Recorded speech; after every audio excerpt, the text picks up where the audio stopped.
ছোট ছোট বাচ্চা, ছোট একটা 4 বছরের বাচ্চা, আমি বসে বাচ্চা দেখছি, ওই বাচ্চাটা আসছে জ্বর কাঁপছে একা। আমি জিজ্ঞেস করলাম যে তোমার প্যারেন্টস কই?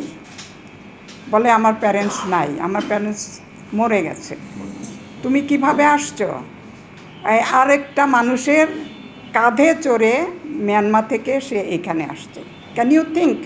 একটা বাচ্চা একা ডাক্তারের কাছে আসছে জ্বর নিয়ে, মা বাবা হারায় ওখানে, আরেকজনের কাঁধে চড়ে নদী পার হয়ে এখানে আসছে। এরকম স্টোরি অনেক আছে। আপনি যদি স্ট্যাটিস্টিক দেখেন, I don't believe in all this statistics. আমি দেখি ফ্যাক্টস। প্রত্যেকটা family is a history, is a statistics.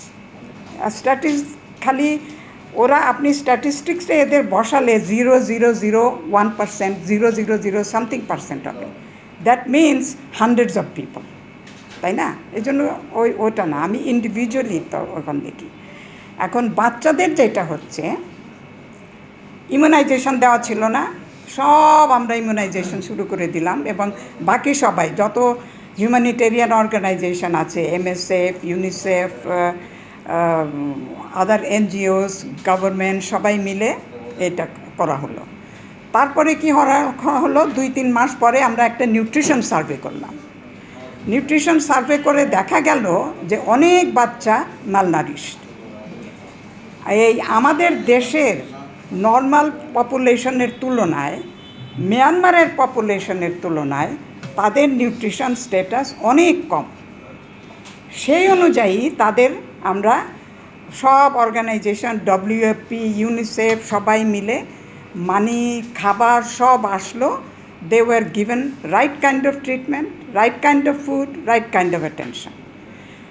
এরপরে আবার আমরা যখন অক্টোবর-নভেম্বরের দিকে আরেকটা সার্ভে করা হলো সবাই মিলে, তখন দেখা গেল তারা অনেক ইমপ্রুভ করেছে, height, weight, everything, even better than the national average. হ্যাঁ, এখানেও মিয়ানমারও বেটার দ্যান ন্যাশনাল অ্যাভারেজ। এরপরে আসলো কোভিডের সময়ে, তবুও কিন্তু তাদের এত বেশি এফেক্ট এখানে হয় নাই, কারণ they were getting treatment, they were getting enough food and their immunity boosting food, এগুলো তারা পাচ্ছিল। এরপরে যখন ইন্টারন্যাশনালি ফান্ড কমে গেল, যখন ট্রাম্প এই যে USAID ফান্ড বন্ধ করে দিল, এখন অনেক ফান্ড কমে গেছে। ফান্ড কমে যাওয়াতে এফেক্ট কোথায় গেল? ফুডে, হেলথ কেয়ারে, এবং তাদের এই লাইভলিহুড তার নাই, তার সব কিছু কমে যাওয়াতে কি হলো, আরেকটা সার্ভে আমরা যখন 23-24-এ করলো, দেখা গেল আবার পয়লার থেকে অনেক নিউট্রিশন স্ট্যাটাস সব কমে গেছে, একদম ন্যাশনাল অ্যাভারেজের থেকেও কমে গেছে। তার মানে কি, যে ফান্ড ছিল, ইচ্ছা ছিল, সবই ছিল, তাদের প্রপারলি সব দেওয়া হয়েছে, and they got better. Fund নাই। এখন কারেন্ট অবস্থা কি? কারেন্ট অবস্থা হলো, as a result of fund scarcity, অনেক হেলথ সেন্টার্স নাম্বারস কমায় দিছে। অনেক খাবার, ফুড যেটা দিত, রেশন দিত যেটা, এই ফ্রেশ ফুড কমে গেছে। কি দিচ্ছে এখন? একটা ফ্যামিলিকে 13 কেজি করে চাল দিচ্ছে, আর $7 দিচ্ছে মাত্র। সেখানে 4টা বাচ্চাই হোক, 6টা বাচ্চাই হোক, 2টা বাচ্চাই হোক, ফ্ল্যাট, হ্যাঁ, 13 কেজি করে চাল দিচ্ছে, আর $7 না, আর $7 করে দিচ্ছে মাসে।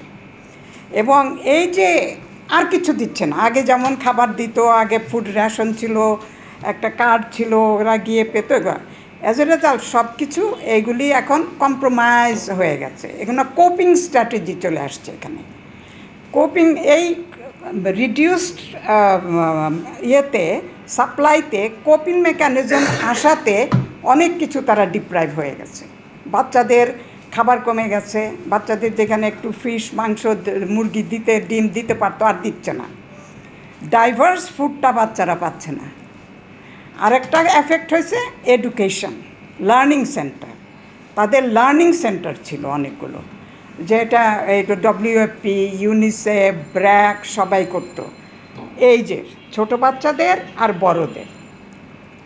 ওই লার্নিং সেন্টারগুলো বন্ধ হয়েছিল, এবার গিয়ে দেখলাম দু একটা শুরু হয়েছে, অনেক কম। ইউনিসেফ কয়েকটা করছে, ওনারা করতে চেষ্টা করেছেন, অনেকে চেষ্টা করেছেন, কিন্তু শুধু বাচ্চাদের জন্য না। পপুলেশন তারা যখন আসলো এই 2017-এ, তারা যখন 4-5 বছরের ছিল, 6 বছরের বাচ্চা ছিল, তারা এখন টিনেজার, তারা 16-17 বছর, তরুণ তরুণী।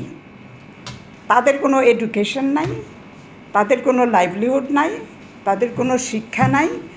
সেখানে ওই জায়গাটা কি হচ্ছে, ওরা ক্রাইমের শিকার হচ্ছে, নানান রকমের crime, trafficking, safety security problem. Toilet এতগুলো, একটা ছোট ঝুপড়ি, এত অনেকগুলো 10টা ঝুপড়ির একটা টয়লেট, রাতেবেলা কারেন্ট থাকে না, এই ইয়াং মেয়েগুলি টয়লেটে যেতে পারে না, ওরা তখন ভিকটিম অফ রেপ হয়ে যায়, ভিকটিম অফ ট্রাফিকিং হয়ে যায়। অবস্থা হলো এরকম। কিন্তু এইখানে কি করা উচিত? Do we know how long this problem is going to be? আমরা জানি ওরা কবে যাবে? আমরা জানি না।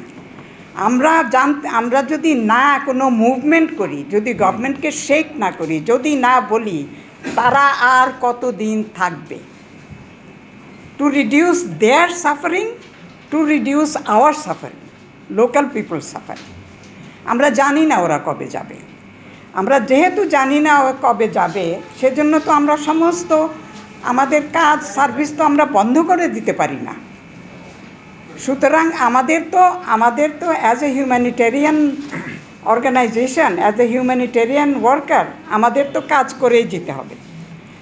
একটা বাচ্চা বা একটা মা, একটা বাচ্চা ওয়ার এভার হি ইজ, সে দুনিয়ার যেখানেই থাক না কেন, অ্যাজ এ রেফিউজি থাক, যেখানেই থাক না কেন, he has the right for health, he has the right for education, he has the right for social security, he has the right for identity, he has the right for dignity. এখন আমার এই দেশে তারা 10 বছর থাকবে না 5 বছর থাকবে না 10 মাস থাকবে না 10 দিন থাকবে, I don't care. Even they stay here for one day, he must get proper food, he must get health care, and he must get his education, যেটা খুবভাবে সাফার করছে। আপনি চিন্তা করেন 1.2 মিলিয়ন রেফিউজিস দেয়ার, আর এভরি ইয়ার এতগুলো বাচ্চা হচ্ছে, adding to the more millions every day, no family planning, nothing.